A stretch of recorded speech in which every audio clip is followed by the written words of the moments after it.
Welcome back to Spooky Moon Stories. I'm your host, Harry, and today I have a very special guest and close friend, Ralston. I'll let him introduce himself right before we jump into some awesome stories that he has that he's going to share with us tonight.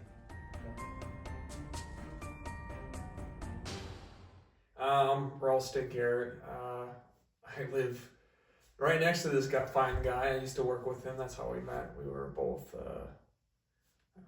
co-workers. Yeah, we both worked as deputy sheriffs together. That's right. So, and I guess a little bit about me is I'm a father of 3 kids, fourth one on the way. I'm a photographer nowadays. I travel all throughout Utah and discover different locations, experience a lot of different things. So I mean, that's kind of my whole gist right now. Nothing and what's you have a photography channel as well? I do. What's that channel? Well, on the YouTube aspect, it's not very strong. I need to work on it more, but I do a lot of reels on Instagram and on TikTok. It's Ralston Garrett Photography. I mean, that's basically it. You can find me on Google. You can find me on Facebook, Instagram. And I do fine art and also commercial work. Oh, it's kind of funny though. I mean, I don't know if it's just me or most people. I mean, we have this weird fascination with supernatural and crime and aliens and sci-fi and all that stuff. It's just that peak of the unknown. Right. No, I agree. I think you hit the head on the nail there. Like sometimes these videos we watch, they can be spooky, they can be kind of scary, but I think for me at least, it comes from there's that old saying, fear of what we don't understand. And so I like to deep dive into subjects like this. I've done it in the past with the supernatural. And I'm really excited for Ralston to share. He's got some stories. And so like I mentioned before, we've talked about it. And I'm really excited to hear him. So Ralston, I'm just going to turn the time over to you, man. Sure, and I'm ready to listen, man. I guess I have a couple of experiences that are prominent in my brain or prominent that I've experienced. I'll go through chronologically from being younger to pretty recent. I guess the first experience I had, I was living in Georgia at the time. My family moved out there to experience something different, to get away from family. And my parents got this really good deal on a Victorian home with 5 acres.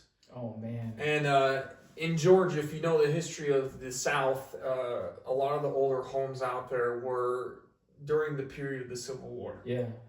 And so, come to find out, the house that we were living at the time was a house that they quartered injured Confederate soldiers in the dining room. Whoa. Some serious history. Stuff. Yeah. There's always some of these weird experiences. I mean, 2 of my stories have to do with being in that home that I experienced. The first one happened where I was about 10 or 11. I was in 5th grade at the time, and my parents took my other siblings. I come from a family of 6 kids, so it was just me and my brother at home, my older brother, and my brother was upstairs playing video games or sleeping. I don't know what he was doing. It was later at night. My family went out. My mom, my dad, and my sisters all went out to go do something. I don't know where they were. I couldn't remember. I remember specifically, I don't know why, but eating a bowl of oatmeal. And that kind of, every time I eat a bowl of oatmeal, it kind of brings back a little bit of that experience. So I'm sitting down in our kitchen area, and it was in the back left corner of our house. It was a pretty big house, old wooden floors and stuff, And I'm sitting in the back in the kitchen area, and next to our kitchen was like a butler's pantry in the dining room. That's where they would take care of the soldiers when they were in medical need. And then next to the kitchen was an add-on at the time, but it was the laundry room. I was sitting there eating oatmeal, and it was pretty late at night. It was about 9 o'clock at night, super dark outside. And I started hearing what sounded like footsteps. Was it outside or was it inside? So I was in the kitchen. Yeah. Here's the living room or the laundry room, and Yeah. I was sitting on like the counter, and I could hear someone walking around, pacing. Were they boots on the? It sounded like boots. Wood? It really did. Okay. So I'm sitting here going, oh, I was calling for my brother. No answer at all. Because the kitchen was funky. It had a door here. It had a doorway there and a doorway there. Okay. One led to the dining room. The other one Yeah. led to the laundry room. I was sitting right here. Okay. So I was on the edge of feeling this. Closest to the laundry Closest room. to the laundry room. So I'm Okay. sitting here back to the laundry room like, oh Yeah. man, something's in there. And I hear shuffle, and then I hear marching steps. It got more marching. It was constant. So there was like a cadence to the steps. Cadence, When you yeah. say marching, there Oh, was yeah, a cadence it was to a cadence. It started off not being Did such it sound like one pair, or did it sound like it sounded like one man pacing, or it would sound like a Or boots one of a pair of man. boots, Yeah, yeah. one pair of boots pacing, and then it stopped right at the door, right where I was, and then it would go back, pace, pace, pace, and then it started to really heavily shuffle. When I'm at this point, I hopped off of the nut counter and I ducked down, and I'm like, oh man, I'm screwed. I Yeah. don't know what this is. I started to kind of cry, being a 10-year-old. Yeah. I mean, you don't know this stuff, right? You don't know what's going on. And so I decided I crawled to the dining room, and I was like, you know what? I'm gonna try to get upstairs to my brother because no one's answering. And the house was interesting, so that you had the kitchen, the dining room, and then it would lead into the hallway. The hallway had the perfect view of the laundry room down to the hallway. Yeah. And I'm like, oh gosh, I better run up these stairs because the stairs were just instantly right up. I'm like, or whoever's in that room is gonna see me. Yeah. You know, I might be an intruder. And so I book it up the stairs. I instantly take a glance. I didn't see anything, which thankfully I think I would have just. Because at first, were you thinking intruder, And it was just or weird. had weird things already happened to where when you heard It this? gets weirder, bro. Okay. So I mean, when I don't know, like the cold spots or the goosebumps. Yeah. How that kind of relates to spiritual experiences or spiritual entities. That's what I was feeling. It wasn't like an intruder feeling. I don't know how that would exactly feel, but at the time I'm like, this isn't natural. Something's up enough that we'll call it your spidey sense or your sense of the force. Yeah, You're like, the this gut feeling. isn't something natural. Yeah, exactly. Something's up. Okay. So I run upstairs and my brother was sleeping, and I'm like, oh man, I woke him up like there's someone downstairs. Yeah. And he told me, he's like, oh, I'll go look, and he walked around the whole house and see anything. Every door was locked too. So your parents weren't home. Parents were home. So just you and your brother. Me and my brother were home. What made it weird though was we had a crawl space underneath the house. I was a very adventurous kid, and this was a couple of months after that happened. I kind of just pushed it out of my brain because it freaked me out so much. I was like, it's just a creaky old house. Yeah. And what was funky was under the crawl space, I remember finding distinctive tools, medical tools. Yeah. In this crawl space where the living room, or not living room, where the laundry room would be. So you crawled it. Yeah, I crawled as a kid, as right? a kid. And you found medical tools. Yeah.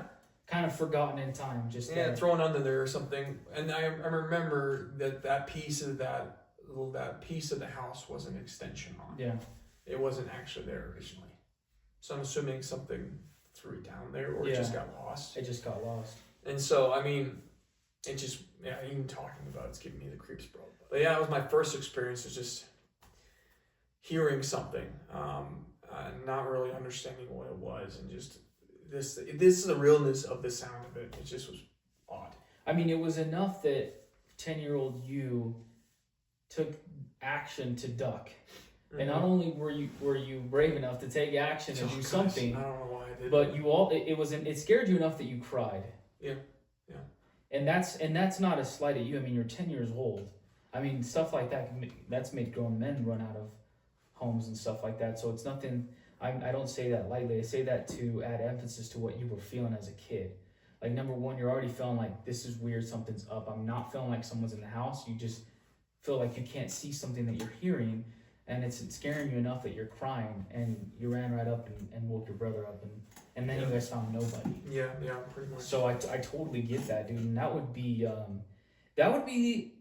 little bit traumatic. I would assume as a 10-year-old. Let's just say very eerie. Yeah, so it's just like you're eating your oatmeal, and you know your brother's asleep, you know that you're home alone, or at least that the rest of your family members aren't home, and all of a sudden you hear something but you can't see it. That would be enough, I think, for me to make me run as well, and want to go get my brother and be like, hey, something's going on. It's super, super trippy. So that was kind of your first I would say that was the first time I've ever experienced something supernatural, or what I felt like it was supernatural. But then that house got kind of more weird. I think I've always had this keen observational skill. I mean, as a photographer, I've developed it even more, and I've noticed I have an observational skill.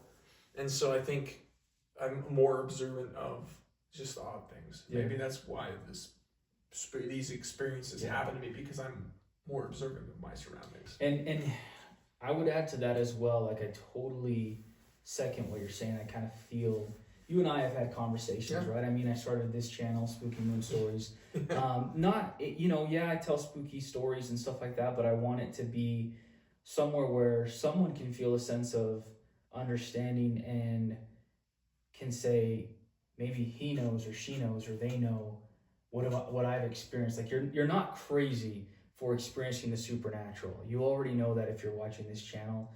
We believe in the supernatural. I've had my own encounters with it. And so I super appreciate you sharing that. And so that's a really, I would say that's one heck of a first experience. Yeah, it definitely was. And I guess this really goes well into the second story if you want to dive into it. But I mean, it was the same house, and it was about a year later. And we were very service oriented as a family. Yeah. My dad always tried to install that we want to help people out. That's kind of what our thing is. We had an older neighbor next door to us. I mean, he was very old. My dad would always say, "Okay, Ralston, I need you to pull his trash cans out." Me and my brother shared a room. We had bunk beds. Yeah. And I always slept at the top bunk. And in the room we lived in at the time had this massive, sprawling window on the I guess you would say the left side of the house. Yeah. Which viewed the old man's house, his whole backside. And where we lived at, you would put the garbage cans in the back of the house and have to wheel them to the front of the curb so the garbage can could pick it up. The old gentleman, he would always take his garbage can to the front. So my dad told me, "Hey, you gotta go do that for him. Just help him out. He's an old gentleman. He's probably in his late 70s or 80s. He's older, and he shouldn't be doing that." And so I would just every trash day, not only I got the chore of taking out the trash and moving it to the curb, and so I would just go out and help him move his garbage can, so he wouldn't have to go out and do it himself. Right. And so we one day the trash can, I forgot it. It didn't move, and I was like, "Oh, that's weird." I forgot it that one day. It didn't move, and then. Come to find out the next day, my parents were like, "Yeah, he passed away in his home." Whoa. So I was like, okay. I mean, I'm a kid. I don't know what that really means in what capacity. And so it was funky every time that I don't know if it was on a timer or something, but I can't imagine this old man's house. I mean, it was old. Yeah. Was on a timer, but his lights would turn on exactly at like 8 o'clock at night, just every light in the house. But then some lights would turn off and back on. It was just, my parents were like, "It's faulty wiring. It's an old house." Right. But I mean, it was just so random and inconvenient. These lights just flickering on and off. Yeah. And I remember you could see kind of where his room was, because I've been in his house before, helping declutter it for the family. And his room was kind of closer to our room. I could see it outside of the back, our window and where me and my brother stayed in. And his light would always be flickering in his bedroom. I'm like, it's just weird. Well, it's an old house, faulty wiring, right? Whatever. You're looking for a logical reason to say, like, this is justifying it, right? Yeah, a logical explanation for what's going on. And it got weirder because I would always end up seeing kind of what I claimed at the time were weird shadows. Yeah. So the house kind of got really weird over time. And I was, like I said, the observant one in my family. All my other siblings were always doing their own thing. Yeah. I don't know if they've ever experienced anything, but and I felt like I had a connection with the old guy because I was the one that always pushed the initiative to help him out. Yeah. And so I would always notice his house doing these weird things. And I don't know if it was a hallucination or something, but it got to the point where one night I was sitting there in my bed. I had the top bunk and I could see exactly over this guy's back lot area where his trash can is and the curb and his little room and his front room and his master bedroom. And I I woke up and it was pretty late, early in the morning or late at night, whatever Yeah. you want to call it. And something caught my eye where his house started to really, really flicker. And I swear, I saw his. I looked over and his house was flickering, which caught my eye because it would generally. And he had a light above where his garbage can usually sat, and it was a floodlight, and it would go on when something was by it, and the floodlight went on right on his garbage can, and I could see what looked like an older gentleman just wheeling that thing to the curb, moving it. and the floodlight went off, and the garbage can was kind of like in the middle, and there was no one there. I was like, I'm just gonna go back to bed. I'll go to the bathroom in the morning, whatever I was doing. Holy cow. And then the lights flicker off, and then that was it. And I was like, okay, we're gonna get blinds in this room because I can't handle this. So that was my second experience in the same home. So you saw your second experience, Yeah, essentially a full-on yeah, apparition, it felt like an apparition. moving the trash can. Uh-huh. Chills, man. Yeah, it was terrifying. I don't know how as a kid you just, Yeah, I don't know, man. because it's almost like I feel like I would have been like, whoa, that's the real deal, and then I would have just booked it back to my bed. Yeah, and I honestly, those stories, they're constantly in my brain. I think about them quite a bit. Not as often as, I'm glad not as often as I would like, but I mean, at the time I thought to myself, but you know what, it's just me being a kid, Yeah. right? You think, oh, it's just your childhood imagination. My brain's not fully developed. Yeah. But as I've experienced other things in my life, I've gone, you know what, there's something there and out there that we don't completely comprehend. Yeah, And for sure. we can't really, it's the unknown, right? The unknown and the supernatural. But one thing I like to say, and you'll read it in the comment of the channel, is there's truth in the supernatural, and I'm always a fan of discussing those truths. There are things out there we don't understand that we can't see with the visible eye, and just like Ralston had his apparition, there may be circumstances that add to us seeing things. I know with my experiences that I've had, just like Ralston, I was over observant of things that just stood out to me that other people weren't picking up. But that is, so yeah, we've gone from a sound where you couldn't see anything, hard to explain, to now you've got a full-on apparition that now you've seen, also moving an object briefly. I know I've had experiences when I was a kid too that I think about often, where I'm like, I can't dismiss it. Now that I'm an adult and I've really looked at it from a 360 point of view, you know, whether that be logically looking at the circumstances that surrounded the event, I go, no, that really happened. That happened, you know, when I was a kid, and it's something that'll always be there in my brain, especially when I'm sharing some of these spooky stories. So very, very cool. Thank you for sharing that, Ralston. So the most recent one I had was my previous job. I was a sheriff's deputy with this fine gentleman right here, and we weren't working the same shift at the time. I mean, I don't know what you were doing at the time, but I worked mostly graves. Yeah, mostly graves. I personally enjoyed graves, and that's where I wanted to be. And I know people called me crazy for that, but that's where I wanted to be. That's where I knew I was going to get the most activity. So that's for sure. And one of our locations that we covered was a theater, and we patrolled it. We made sure, because it was an older asset to the county that we were working for, and so it had a lot of important historical significance along with a lot of monetary input into it, you know, so it was kind of a very important piece of history for the city. And there was a story that inside this theater that there was a fire back in the early 1900s in the basement, ushered out the kids because there was this fire going off, and he ended up losing his life trying to get people out of this and save people. And I always sat there and I would just, they say in the deputies previously would always talk to this spirit. They called him George. Yeah.